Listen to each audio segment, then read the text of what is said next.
One of my favorite factions to play in Neuroshima Hex is the Moloch, the red faction. And I'm looking forward to sharing some ideas on strategy. This is Legendary Tactics.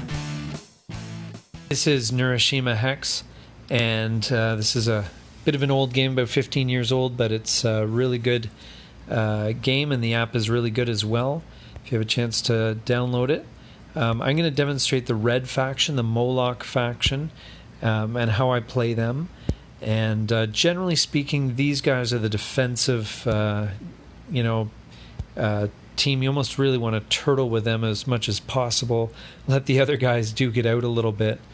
Although I hate being next to green, because that faction can be really tough. Because they get, potentially when they're right close like that, they get a lot of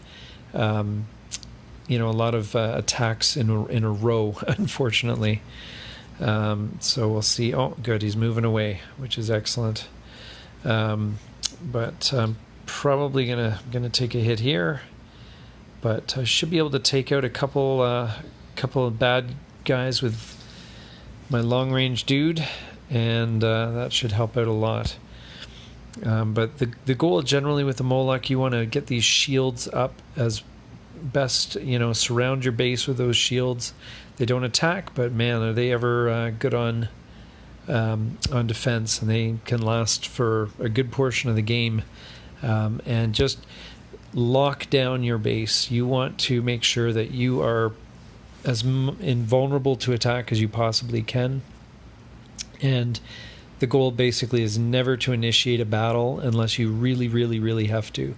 As in, you've filled up all the spaces and there's no other options. So I don't need to move.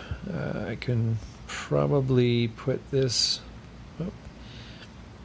Probably bump that guy. Oh no, I can't. All right. So that's kind of a useless one. Not much I can do about that. I'm going to try and protect my more vulnerable shield here. Actually, maybe what I'll do, I'll put him here, and I'm just going to drop that bump tile because it's not really useful.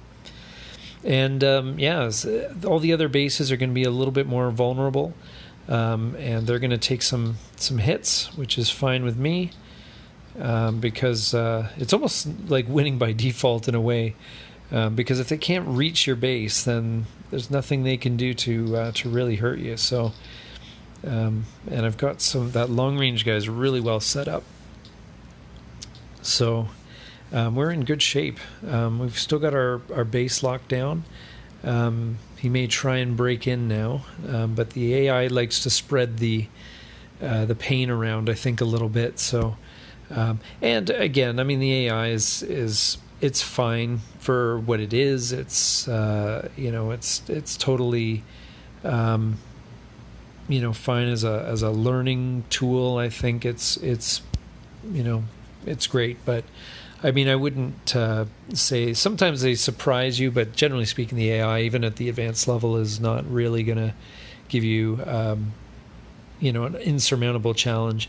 If you're a beginner, I think it's a good way to learn, because it tends to be a little bit more forgiving, simply because there's, less of a, less of a pressure there, because the AI will make mistakes. That's just in its nature. It is going to mess up, and so that buys you a bit of time sometimes when you're learning and you make a mistake yourself. It's not the end of the world. So, and this battle is going to be pretty bloody. I think there's going to be a lot of dead units, but as long as I just managed to get a little bit of damage on green there, which is all I need. Just to keep... All I need to do is just to stay ahead of the second place guy. So there's only one hit point separating us, but I've still got my wall up. And that's going to be very tough to break through. It's going to take a concentrated effort, which, as I said, the AI doesn't really tend to, think about who's in the lead and it's not their focus. So, but basically, yeah, setting up a few, long range, characters and high initiative characters to, do some damage, I think is a good thing. I'm going to, I wonder if I should leave that net in place. Actually, it's not a bad spot, and I'm going to put the long range guy there, and see if I can, just damage. It further locks down my base, but it also makes sure that there's, some potential long range damage that I can get. I wanted to almost leave that net in place, because that would have helped out. But as it is, we'll punish green and knock him back a little ways. And blue is now my number one competition. He's got a couple hit points ahead of me, but that unit took down a fair bit. So yeah, I would say probably this is going to be a fairly straightforward win. I've still got my shield up, and that's exactly where I need things to be. And oh man, getting a lot of these bump things which aren't really useful. I guess I'll give it to this guy. Yeah, it doesn't really work. It'd be great if there was a benefit that I could get from these bumps, but there really isn't anything. Because my base is so secluded, it's really not. It's not at risk, and there's no real use for those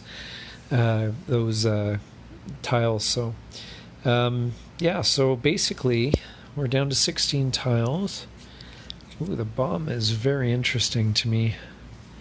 That could be actually a pretty good one, because if you can hit him and blow up a bunch of stuff without actually hurting any of your own guys, that is a very good thing. And just for the fun of it, actually maybe I was going to leave that guy, I was going to lock down those two bases, but I think I'm going to just stay close to home. I'm going to play the Moloch as they're intended to be played, and basically just hunker down.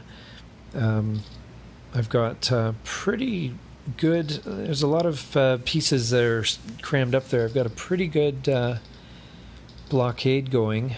There's a lot of pieces they got to hack through in order to get to my base, which is exactly what the Moloch wants. Have all the other bases out there and being attacked and moving around and doing all this fancy stuff. You just want to hunker down as the red Moloch and let the battles just happen. Eventually you'll just outlast a lot of these other guys, and that's just fine. That'll get you the win. It's not glamorous, but it will be very tough to stop. Really, there's not much they can do about you. Now I don't really have a ton of great spots for this. I'm assuming that I would assume probably that it's safe to say that the yellow faction is just on its way out very soon. It's getting close to the end of the game now, but it's going to be pretty tough for them to hold on. They only had one other piece, though, so that doesn't really, free up a lot of board space, but that's fine. My big worry now is green, but green's triggering another battle right away. Do a bit of damage on blue, and that's where green, has such an advantage. They get multiple attacks as long as the pieces are hunkered next to the base. So I'm going to get rid of that battle. There's no way I'm triggering a battle if I can help it. I'm going to maybe just try locking down this space here. The bomb unit I don't find that useful most times, especially as the Moloch. You end up, if you actually have to trigger it, it's not going to actually see, I don't want to actually take that unit out, so I'm going to, just take my lumps and trade him 1 for 1, and that's fine. But I just find the bomb guy, unless you play him in a spot that's pretty remote, which, as I said, the Moloch doesn't really want to do, if possible, then it's just not that useful. And as I said, I really don't want to trigger battles. I want to just hunker down, lock down, because especially if you trigger the battle, it means the other players get to go and place units potentially right next to your base, right when you're at your most vulnerable. I'd much rather trigger the battle, elsewhere, have the other players trigger the battle, because that means that I can rebuild my bases up faster, and that's what I'm looking to do. So as you can see, my base it took an early hit, and sometimes you will in the early game. Sometimes you'll get a bad break and you'll be in a position where there's an early battle and you haven't got your shield up, and that's when it can really you can start out behind the 8 ball. But in general, is once you got your stuff locked down like this, it's pretty much game over, unless the other players really gang up on you. So I think this is, as I said, basically done. Final turn, and I'll just put in a long range guy right next to green, just to punish him. It might not last long enough. And now they're finally turning around, realizing, oh, we gotta get this guy. So, and they're gonna get me. They busted open that side of my defenses, but it's a little bit too little too late, though, and unfortunately for them. I'm happy to take the win, though, and that was a very clear and decisive win. But that's how the Moloch can play. Just keep a low profile, don't instigate anything, and you should come out on top. Anyway, thanks for watching. This has been Legendary Tactics. Please like and subscribe, and I hope you got a few ideas that you can use.